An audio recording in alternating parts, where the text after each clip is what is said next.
অসমৰ আদিম ভূমিপুত্ৰ মৰাণসকলৰ পৰম্পৰাগত ৰাতি বিহু আৰু সেই ৰাতি বিহুৱে আচলতে সমগ্ৰ যি অসমৰ চুকে কাণে বিভিন্ন প্ৰান্তত মৰাণ জনজাতিসকলে বসবাস কৰে তেখেতলোকৰ এটা পৰিচয় এটা আইডেণ্টিটি আৰু আমি পোন প্ৰথমবাৰৰ বাবে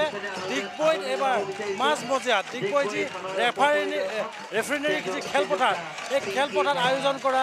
এই ৰাতি বিহুক আমি আজি দেখুৱাব প্ৰয়াস কৰিম মোৰ সতীৰ্থ গৌতমক দেখুৱাব কম আচলতে মৰাণ জনগোষ্ঠীসকলৰ যি পৰম্পৰাগত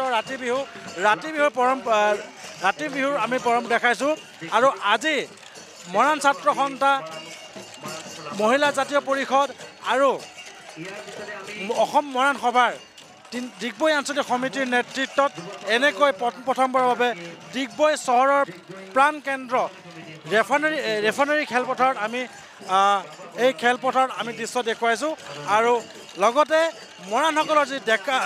বাহুৱাল ডেকা তেখেতলোকে আচলতে চেকচেকনি মাৰিয়ে আৰু তেখেতলোকৰ যি ঢোলৰ মাতেৰে ৰজন জনাই পৰিছে এই খেলপথাৰ আৰু লগতে নচুৱাইছে মৰাণৰ গাভৰুসকলক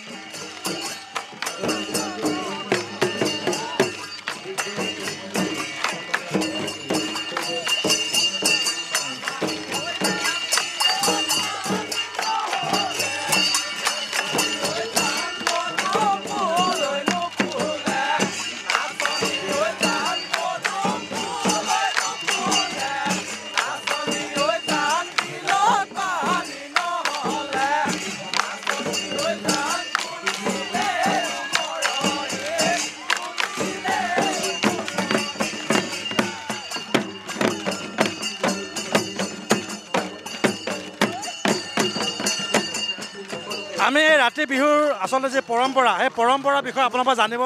চেষ্টা কৰিম এই ৰাতি বিহু আজি প্ৰথমবাৰৰ বাবে ডিগবৈত পতা হৈছে ৰেফাইনেৰী খেলপথাৰত কি ক'ব এই ৰাতি বিহুৰ পৰম্পৰাৰ কথা এই কেমেৰা ফালে আচলতে ৰাতি বিহুখন আমি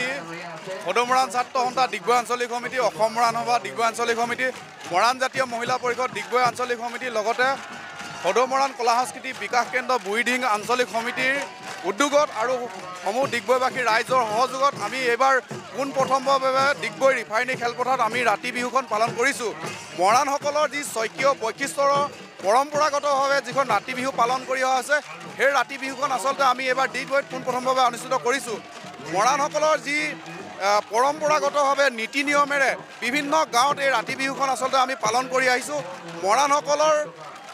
বহাগৰ প্ৰথম মঙলবাৰে আচলতে উৰুকা লৈ বুধবাৰে গৰু বিহু আৰু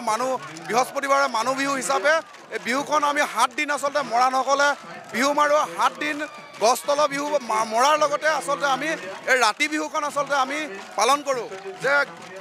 বিভিন্ন গাঁৱৰ পৰা অহা ডেকাসকলে আচলতে গাঁৱৰ গাভৰুসকলক এই ৰাতি বিহুখন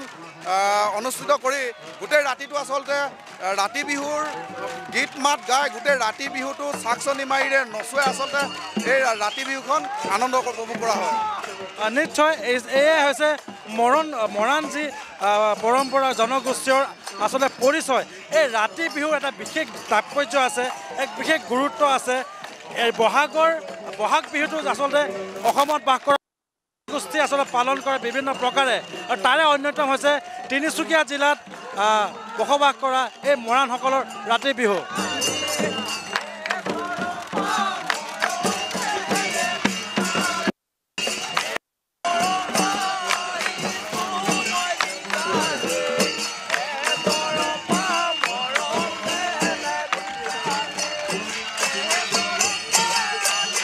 আমি তিনিচুকীয়াৰ পৰা ডিগবৈৰ পৰা দেখাইছোঁ মৰাণসকলৰ ৰাতি বিহু আৰু এই ৰাতি বিহুৰ আচলতে